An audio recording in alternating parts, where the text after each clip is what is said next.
Hello everyone, welcome to our channel. This is Srishti Agarwal. तो मैं आप सभी कक्षा 6 व 7 के स्टूडेंट्स के लिए लेकर आई हूँ प्रभा टू ब्रीज कार्यपुस्तिका सब्जेक्ट हिंदी की। तो थोड़ी सी तबीयत खराब होने के कारण थोड़ा हम लेट देख रहे हैं इस कार्यपत्रक को। तो स्टार्ट करेंगे आकलन पत्रक 9। फिर भी पूरे वीडियो में बने रहिएगा इसी तरह मेरे साथ, ताकि आप अच्छे से इसे रीड कर सके, अच्छे से लर्न कर सके फटाफट मेरे साथ ही। तो सबसे पहले आप देखेंगे आकलन पत्रक 9 का सॉल्यूशन, जिसमें एक कहानी दे रखी है जिसको पढ़ कर के आपको प्रश्नों के उत्तर देने हैं। ठीक है, तो इस कहानी को आप पढ़ें तभी आप क्वेश्चन के आंसर करें, ताकि आपको सभी क्वेश्चन के आंसर अच्छे से समझ आ जाए, जो कि इसी पैराग्राफ में उपलब्ध है। तो यहाँ क्वेश्चन के आंसर मैं आपको बता देती हूँ। क्वेश्चन फर्स्ट है, समुद्री इलाकों में कौन से पेड़ बहुतायत में पाए जाते हैं? तो यहाँ पर आंसर हो जाएगा नारियल के पेड़। असम में घर किससे बनाए जाते हैं? तो असम में बांस की डंडों से घर बनाए जाते हैं।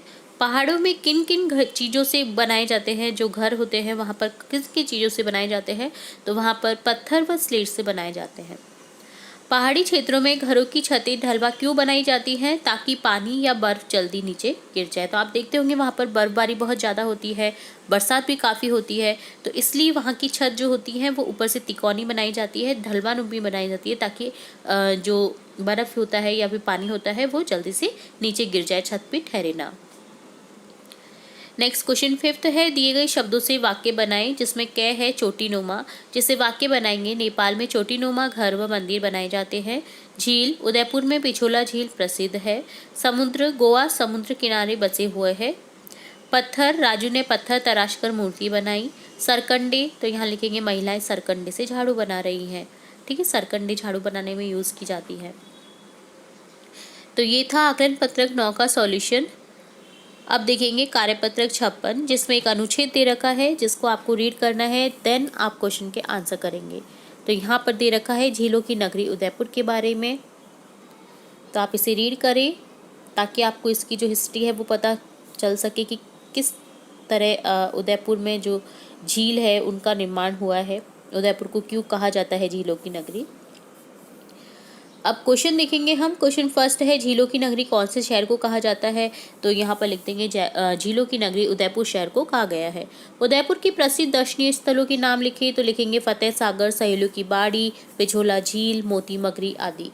उदयपुर शहर किसने बसाया और कब? तो उदयपुर शहर महाराजा लाखा ने बसाया था। और कब बसाया था?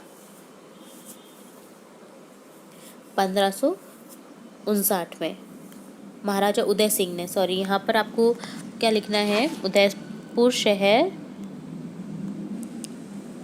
उदय सिंह ने, महाराजा उदय सिंह, यहाँ पर आप उदय सिंह लिख देंगे। ठीक है,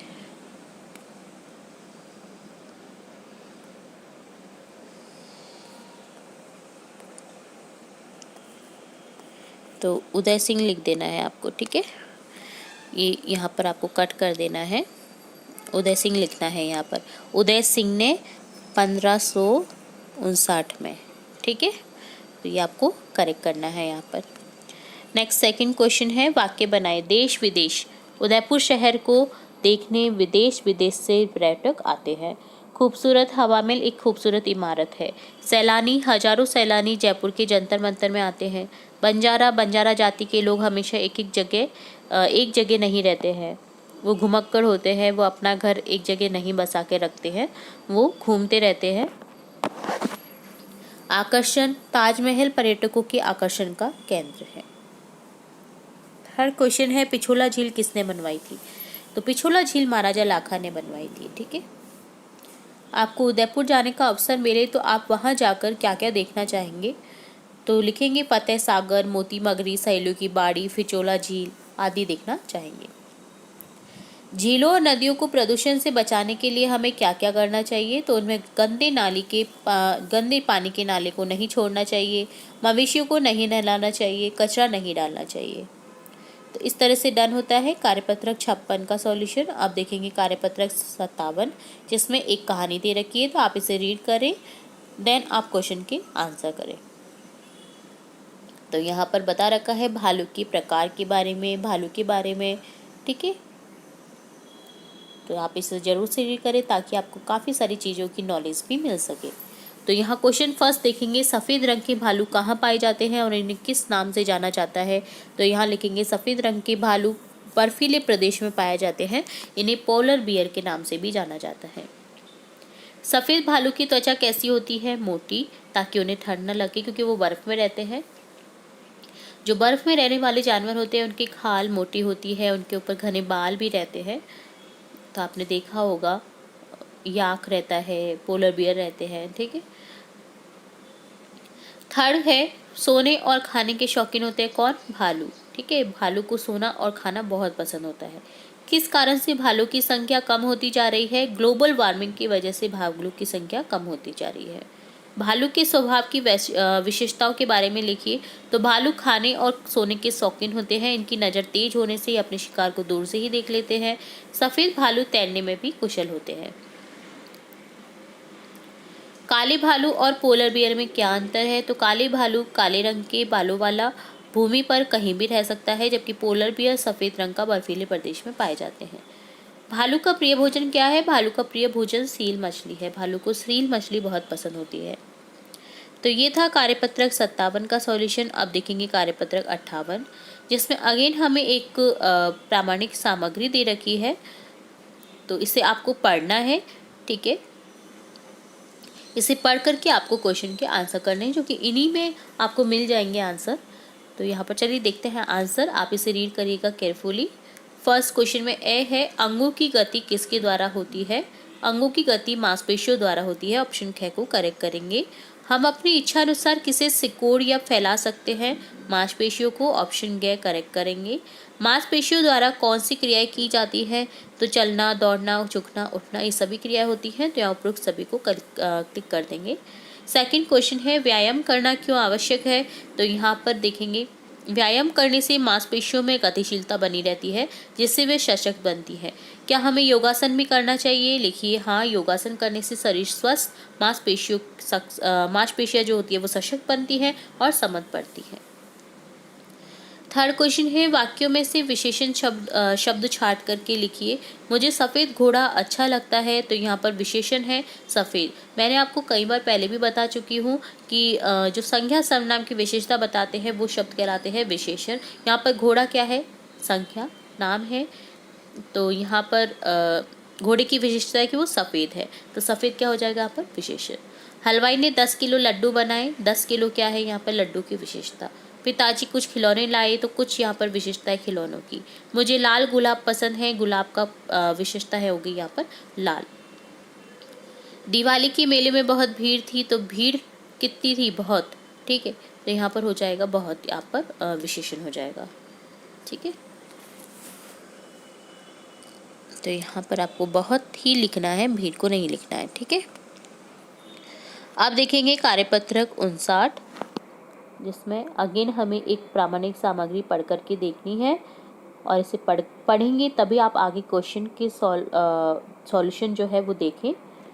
तो यहाँ पर आपको केयरफुली रीड करना है इस गद्यांश को। क्वेश्चन फर्स्ट है, इससे रिलेट हम क्वेश्चन जो है वो उनके आंसर बता देते हैं। तो यहाँ पर फर्स्ट का क्वेश्चन है, प्रदक्षिणा पथ पर चढ़ने के लिए किस दिशा में सीढ़ियाँ हैं? तो यहाँ हो जाएगा ऑप्शन क्या करे? दक्षिण। स्तूप के प्रवेश द्वारों की ऊंचाई लगभग कितनी है? तो यहाँ लिख देंगे 10 मीटर। वृक्ष किसके ज्ञान का प्रतीक है? महात्मा बुद्ध के। सेकंड क्वेश्चन है, शब्दों से रिक्त स्थानों की पूर्ति करें। प्रवेश द्वार रिक्त स्थान से बने हुए, किससे बने हुए? बलुआ पत्थर से। प्रतीक चिन्ह किससे संबंधित है? महात्मा बुद्ध से। स्तूप के चारों ओर जमीन के एक और क्या है? वेष्टनी। अगर आप अपने परिवार के साथ दर्शनीय स्थल पर है और भीड़ के कारण परिजनों से बिछुड़ जाते हैं तो आप क्या करेंगे? तो हम अपने आसपास किसी पुलिस चौकी या दर्शनीय स्थल के ऑफिस में जाकर अपने माता पिता के बारे में अपने घर का पता, टेलीफोन या मोबाइल नंबर बताएंगे, ताकि वे हमारे माता पिता से संपर्क कर सकें। जब भी आप बाहर निकले, आप स्कूल आए, आपको एक नंबर याद होना चाहिए अपने पेरेंट्स में से किसी का भी।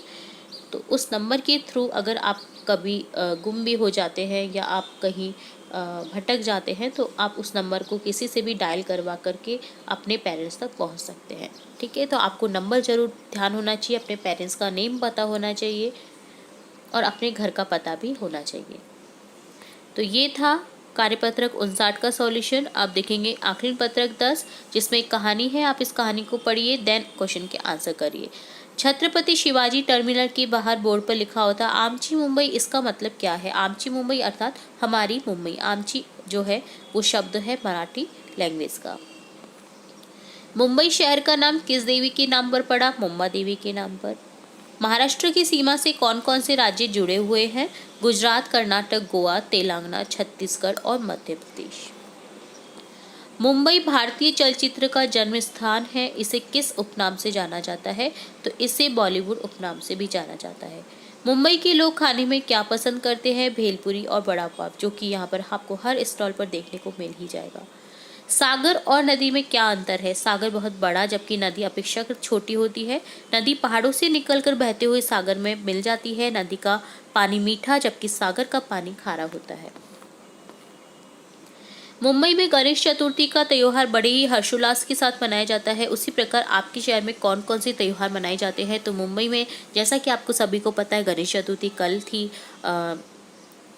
तो 31 अगस्त को गणेश चतुर्थी का जो है स्टार्टिंग हुआ है, जो कि 10 दिन तक चलता है। 9 तारीख को इसका समापन होगा और मुंबई महाराष्ट्र में, पूरी महाराष्ट्र में बहुत धूमधाम से मनाया जाता है। तो इसी तरह आपके शहर में कौन कौन से त्यौहार मनाए जाते हैं वो आपको लिखने हैं। जैसे जयपुर में, राजस्थान में गणगौर का काफ़ी प्रचलन है, हर्षोल्लास से मनाया जाता है, जो कि जयपुर में तो गणगौर की सवारी भी निकलती है। होली, दशहरा, दीपावली इत्यादि जो है त्यौहार बड़े हर्षोल्लास से मनाए जाते हैं। तो ये था आकलन पत्रक 10 का सॉल्यूशन। अब देखेंगे कार्यपत्रक 60 का सॉल्यूशन, जिसमें क्वेश्चन फर्स्ट है, दिए गए शब्द समूह में अलग अर्थ वाले शब्द पर गोला लगाइए। तो अलग अर्थ वाले शब्द पर गोला लगाना है। जैसे देखिए दिन, वार, दिवस एक ही शब्द के समानार्थक है, जबकि जो रात है वो अपोजिट है, तो रात पर गोला लगा के दिखा रखा है। इसी तरह से आग, अनल, अनिल, अग्नि, मशाल, तो यहाँ पर जो है मशाल वो अलग है, आग, अनल, अग्नि एक दूसरे के समानार्थक शब्द है। दोस्त, बंधु, दुश्मन, साथी, तो यहाँ पर दोस्त, बंधु, साथी जो है एक शब्द हो गए। दुश्मन यहाँ पर अलग हो गया, तो दुश्मन पर गोला लगा देंगे। नेत्र, नयन, पलक, आँख, तो यहाँ पर नेत्र, नयन, आँख को अलग कर देंगे, एक समानार्थी शब्द है, और पलक यहाँ पर अलग हो जाएगा, तो यहाँ पर गोला लगा देंगे। पवन, वायु, हवा, तूफान, तो तूफान अलग है, तो तूफान पर गोला लगा देंगे। सेकंड क्वेश्चन है, दिए गए शब्दों के 3-3 अर्थ लिखिए। तो आपको 3-3 अर्थ लिखने हैं। जैसे ग्रह का ग्रह, ग्रह, घर, आलय, निवास लिख रखा है। इसी तरह से धरा का हो जाएगा, ये क्या है? पर्यायवाची शब्द, ठीक है। तो पर्यायवाची शब्द समानार्थक शब्द जैसे ही होते हैं। तो धरा का देखिए हो जाएगा भूमि, वसुंधरा, जमीन। खग, पक्षी, विहंग, चिड़िया। बादल, मेघ, जलद, नीरद। पानी, तोय, जल, नीर। थर्ड क्वेश्चन है, शब्द युग्मों की सहायता से वाक्यों को पूरा कीजिए। आपको शब्द युग्म दे रखे हैं जिनसे वाक्यों को पूरा करना है। बगीचे में तरह तरह के फूल खिले हैं, यहाँ पर तरह तरह लिखा हुआ है, जो कि शब्द युग्म है। इसी तरह आपको आगे लिखता हुआ जाना है। शहर में इमारतें हैं कैसी? ऊंची ऊंची इमारतें हैं। बछड़ा गाय के कैसे चलता है? पीछे पीछे ना, तो यहाँ पर लिख देंगे पीछे पीछे चलने लगा। तुम्हारी कक्षा सुबह सुबह लगेगी। नेहा लोरी सुनते सुनते सो गई। फोर्थ क्वेश्चन है, रिक्त स्थान भरे और वाक्यों को पूरा कीजिए। जैसे सूरज की किरणें हमारे स्वास्थ्य के लिए लाभदायक होती हैं। जो पराबैंगनी किरणें होती है वो हानिकारक होती है, जो कि ओजोन लेयर की कटाव के कारण अब पृथ्वी पर काफ़ी ज़्यादा आने लग गई है। सूर्य की जो एक्चुअल किरणें हैं वो तो बहुत ही लाभदायक है हमारे शरीर के लिए, जिनसे विटामिन डी की पूर्ति होती है। सुबह की धूप काफ़ी अच्छी होती है। तो इसी तरह से आपको फिल करना है। सत्य, अहिंसा और शांति के पुजारी थे कौन? महात्मा गांधी। देश के वीर अपने देश की किसके लिए बलिदान दे देते हैं? आन, बान और शान के लिए। ऑप्शन ए को करेक्ट कर देंगे।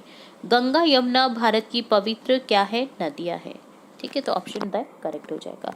तो इस तरह से डन होता है कार्यपत्रक 60। तो यहाँ पर हमने इस वीडियो में देखा कार्यपत्रक 60, आकलन पत्रक 10, कार्यपत्रक 59, 58, 57, 56 और आंकड़ा पत्रक 9 का सॉल्यूशन। इसी तरह हम आगे के कार्यपत्रक भी देखते रहेंगे और भी इम्पोर्टेंट वीडियोस आपकी कक्षा से रिलेटेड देखते रहेंगे। तो जुड़े रहिए हमारे चैनल के साथ। वीडियो को पूरा देखने के लिए धन्यवाद।